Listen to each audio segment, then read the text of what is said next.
Tu t'excuses quand quelqu'un te marche sur le pied. Tu dis que ça va alors que ça va pas.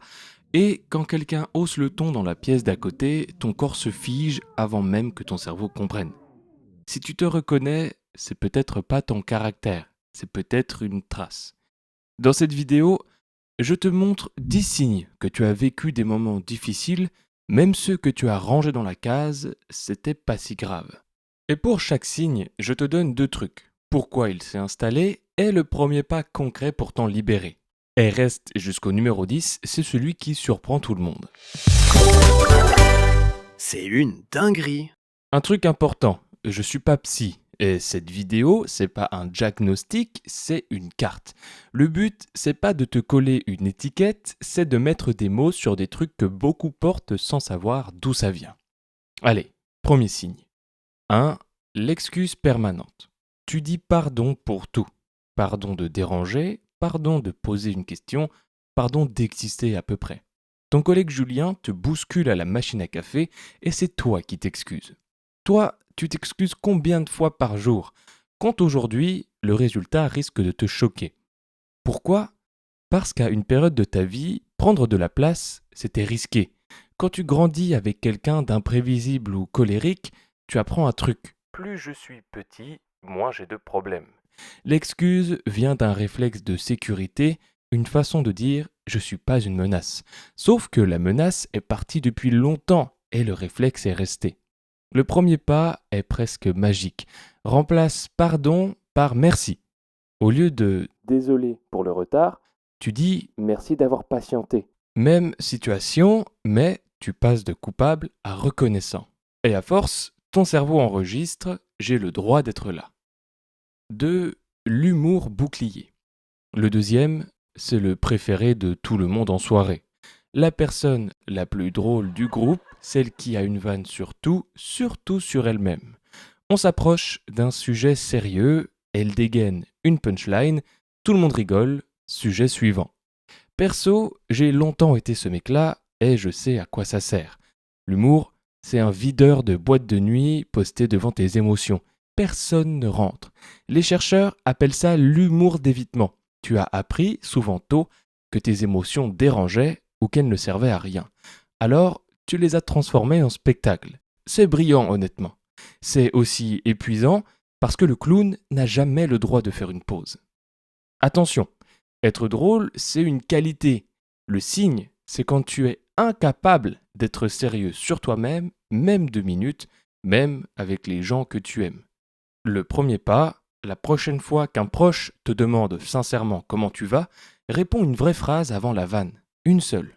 Et si tu te reconnais, t'inquiète, la team van, on est beaucoup plus nombreux qu'on croit. 3.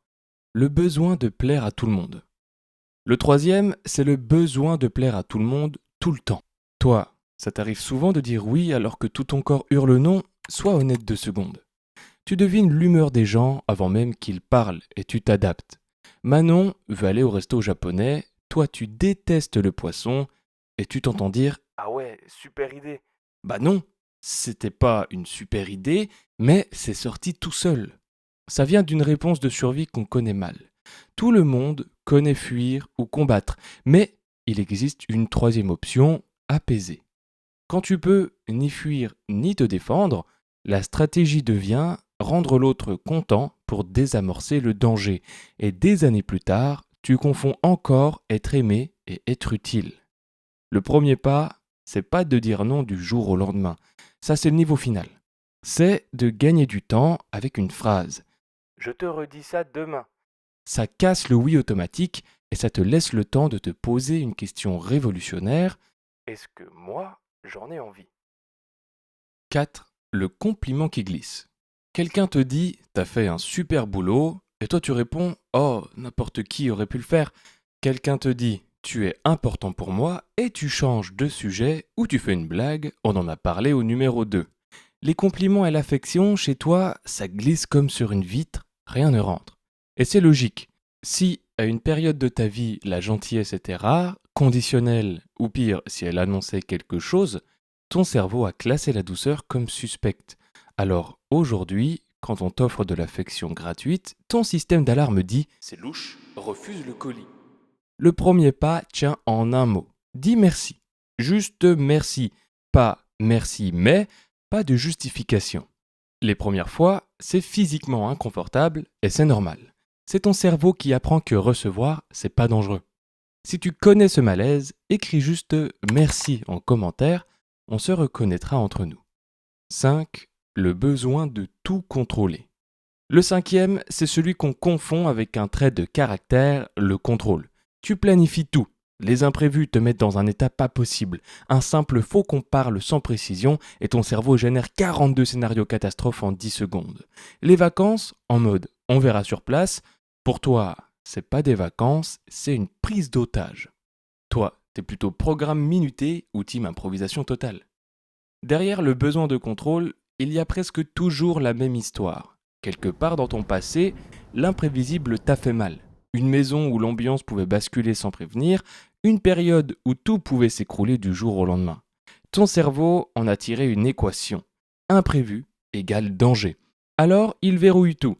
Le contrôle, c'est pas de la maniaquerie, c'est une armure. Le premier pas, le micro-lâcher-prise volontaire. Tu choisis un truc sans enjeu cette semaine. Genre laisser quelqu'un choisir le film ou le resto et tu observes ce qui se passe. Spoiler, rien de grave. Et chaque fois que ton cerveau vit un imprévu sans catastrophe derrière, l'équation se réécrit un petit peu. On arrive à la deuxième moitié et je te préviens, jusqu'ici c'était les signes visibles. Les 5 qui viennent sont plus profonds et le numéro 7, quasiment personne n'en parle alors que des millions de gens le vivent tous les jours. 6. L'hyper-indépendance. Le sixième, c'est celui qu'on applaudit. Tu ne demandes jamais d'aide. T'es la personne forte, celle qui gère, celle qui préfère passer 3 heures sur un problème plutôt que d'envoyer un message qui prendrait 30 secondes. Déménager tout seul plutôt que de déranger les potes. Notre société applaudit, elle appelle ça être solide. Sauf que l'hyper-indépendance, souvent, c'est pas une force, c'est une cicatrice. C'est la conclusion logique de quelqu'un qui a demandé de l'aide un jour et qui ne l'a pas reçue, ou qui a appris que compter sur les autres finit en déception ou en trahison. Alors le cerveau a tranché. Plus jamais. Je me débrouille, comme ça personne ne peut me laisser tomber. Logique imparable, sauf que c'est une prison. Ça te coupe de ce qui fait tenir les humains debout, les autres. Ce schéma est directement lié à ton style d'attachement, la façon dont tu as appris à créer du lien. On a une vidéo entière là-dessus, chaque style d'attachement expliqué. Le premier pas ici, demande un petit service à quelqu'un cette semaine, un truc minuscule. Genre, tu peux me prendre un truc à la boulangerie? Pas parce que t'en as besoin, pour réapprendre à ton cerveau que demander, c'est pas mourir. 7. Le sursaut intérieur. Le septième, le voilà, celui dont personne ne parle. De l'extérieur, il est invisible. Quelqu'un hausse le ton, pas contre toi, juste dans la même pièce, et à l'intérieur tout se serre. Une porte qui claque, une notification du boss un dimanche soir, 2 collègues qui s'engueulent en réunion, ton visage reste neutre, mais dedans c'est l'alerte générale, le cœur qui accélère, le ventre qui se noue, l'envie de disparaître. C'est chaud, hein? Et toi, tu crois que tu détestes le conflit. Mais détester le conflit, c'est le trouver désagréable. Là, ton corps réagit au conflit comme à un danger physique. Et ça prend quelque part. Des disputes qui dégénéraient, des colères imprévisibles, une tension qui annonçait toujours quelque chose de pire. Ton amygdale, c'est l'organe du cerveau qui gère la peur, a été calibré en mode zone de guerre et jamais recalibré depuis. Le premier pas, c'est physiologique, pas mental. Quand ça se serre, allonge ton expiration. Tu inspires sur 4 temps, tu expires sur 8. C'est pas du développement personnel de magazine, c'est de la mécanique. L'expiration longue active le système nerveux qui dit au corps « le danger est passé ». Tu peux pas te raisonner pendant une alarme, tu peux la faire baisser. 8. Le « d'autres ont vécu pire ». Le 8e, c'est peut-être le plus sournois parce qu'il se déguise en humilité. Chaque fois que tu commences à parler de ce que tu as traversé, tu te coupes toi-même. Après, il y a pire, hein, je vais pas me plaindre. D'autres ont vécu bien pire que moi. Résultat, tu n'as jamais vraiment raconté ton histoire à personne, même pas à toi. Mettons les choses au clair. La douleur, c'est pas un concours. Dire que ta jambe cassée compte pas parce que le voisin a les 2 jambes cassées, ça soigne aucune des 3 jambes. Cette minimisation vient souvent de là. Soit on t'a dit que tu exagérais, soit personne n'a jamais validé ce que tu vivais, alors tu as conclu que c'était pas si grave. Sauf que ton corps et ton cerveau, eux, ont enregistré la vraie facture, pas la version minimisée. Le premier pas, écris ce qui t'est arrivé une fois sans le mot mais. Juste les faits pour toi. Et si en l'écrivant, tu réalises que c'est plus lourd que prévu, en parler à un professionnel, c'est pas de la faiblesse, c'est de la logistique. Tu délègues à quelqu'un dont c'est le métier. Et si un jour ça va vraiment pas, il existe un numéro gratuit en France, le 3114, avec des gens formés pour écouter à toute heure. Personne devrait porter tout ça seul. 9. L'hypervigilance.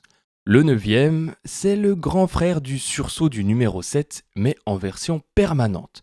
Toi, au restaurant, tu t'assois dos au mur. Tu repères les sorties. Tu scannes les visages, les changements de ton, les micro-froncements de sourcils de ta collègue Sylvie qui annonce qu'elle est contrariée alors qu'elle-même le sait pas encore. Les gens te disent que t'es hyper intuitif, presque médium. T'imagines ? On te complimente pour un système d'alarme qui tourne à plein régime depuis des années. Parce que c'est ça l'hypervigilance. Un cerveau qui a appris, à une période où c'était vital, à détecter le danger avant tout le monde. Lire l'humeur de quelqu'un à sa façon de fermer la porte, c'était pas un talent, c'était une nécessité. Le problème, c'est le coût. Un cerveau qui scanne en permanence, c'est un moteur qui tourne à 7000 tours à l'arrêt. D'où cette fatigue que tu traînes, même après une journée normale, cette impossibilité de te détendre vraiment, même en vacances. Surtout en vacances d'ailleurs. Le calme pour toi, c'est suspect. Le premier pas, c'est d'utiliser ton radar consciemment au lieu de le subir. Quand tu sens la tension monter en toi dans un lieu public, nomme 3 trucs que tu vois, 3 trucs que tu entends, 3 trucs que tu sens physiquement. Ça ramène le cerveau du mode scanner le futur au mode constater le présent. Et le présent, la plupart du temps, est tranquille. Et il nous reste le dernier. Je t'ai dit qu'il surprenait tout le monde et pour cause. Les 9 premiers, c'est des trucs que tu fais. Le 10e, c'est un truc qui te manque. 10. La mémoire trouée. Le 10e signe, c'est les trous. Quand quelqu'un te demande de raconter tes années de collège ou telle période de ta vie et que c'est le brouillard. Pas un souvenir flou, pas de souvenir du tout.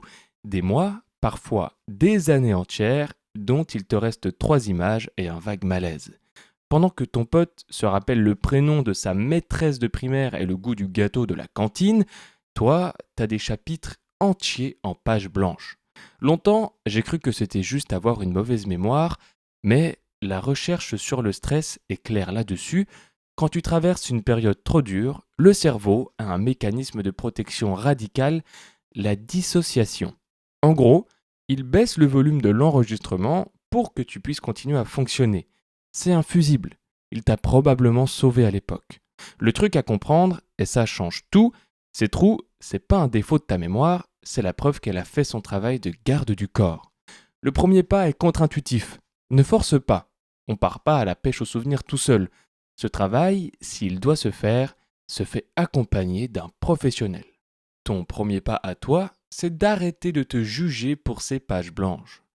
Toi, t'as des périodes en brouillard comme ça ? T'as pas besoin de détailler en commentaire, mais si oui, sache que t'es très loin d'être seul.